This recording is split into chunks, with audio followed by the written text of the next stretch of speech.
ॐ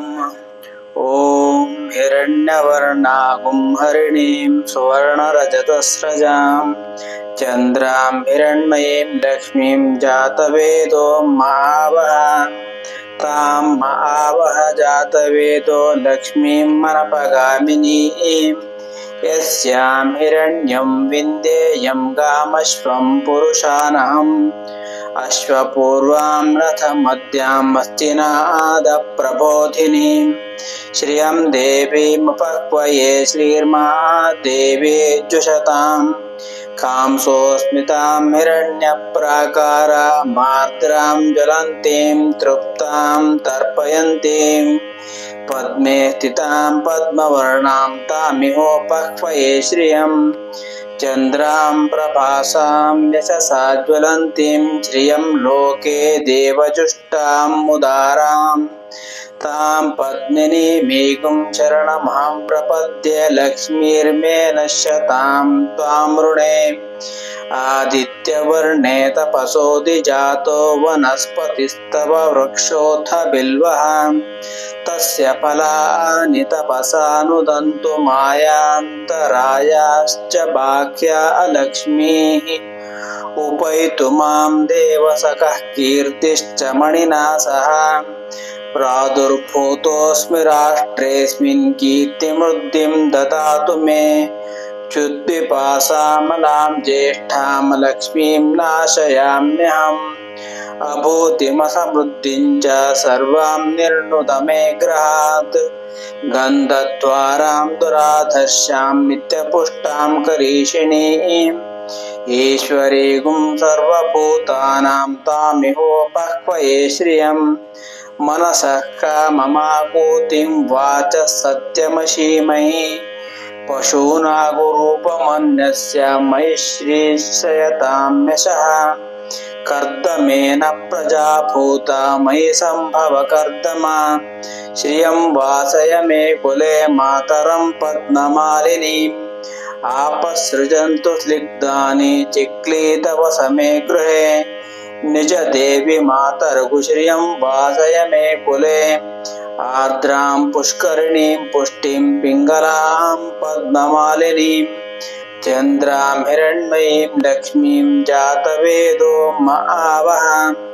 आर्द्रां यःकरिणीं यष्टिं सुवर्णां हेममालिनीं सूर्यां हिरण्मयीं लक्ष्मीं जातवेदो महावः तां महावः जातवेदो लक्ष्मीं मनपगामिनीं यस्यां हिरण्यं प्रभूतं गावो दास्योश्वान् विन्देयं पुरुषानहम् यशुचिः प्रयतो भूत्वा जुह्यात्ताज्यमन्वहम् श्रेयः पञ्चदशर्चं च श्रीकामः सततं जपेत् पद्मानने पद्मऊरु पद्माक्षी पद्मसम्भवे त्वं मां भजसि पद्माक्षी येन सौख्यं लभाम्यहम् अश्वदायी गोदायी धनदायी महाधने धनं मे जुषतां देवीं सर्वकामाश्च देहि मे पद्मानने पद्मपत्रे पद्मप्रिये पद्मदलायताक्षी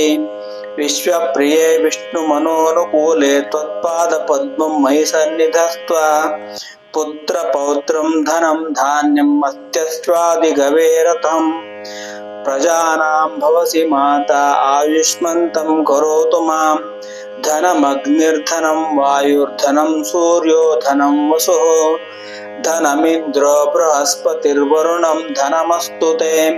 वैनतेयसोमं पिबतु रुद्रः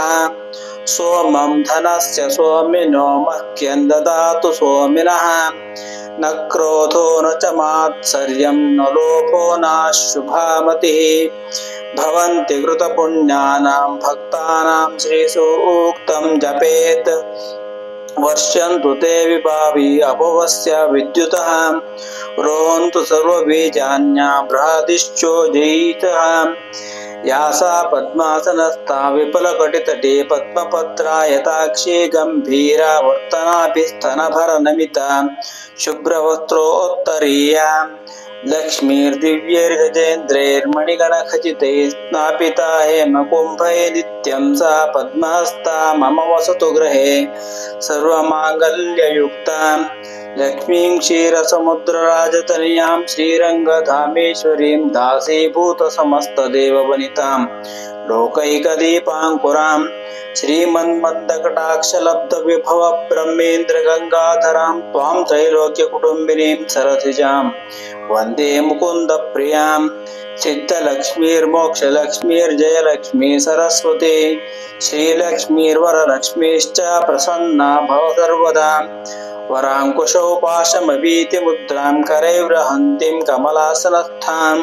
बालार्ककोटिद्युतिवां त्रिनेत्रां भजेऽहमाद्यां जगदीश्वरीं तां सर्वमङ्गलमाङ्गल्ये शिवे सर्वार्थसाधके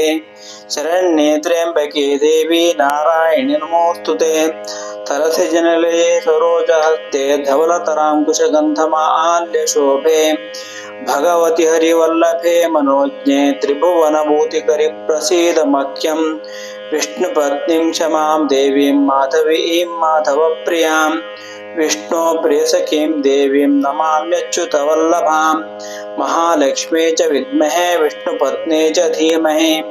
तन्नो लक्ष्मी प्रचोदयात् श्रीवर्चस्वमायुष्यमारोग्यमाविताच्छोभमानं महीयते धनं धान्यं पशुं बहुपुत्रलाभं शतसंवत्सरं दीर्घमायुः ऋणरोगारिदारिद्र्यापापक्षतमृत्यवः भयशोकमनस्तापा नश्यन्तु मम सर्वदा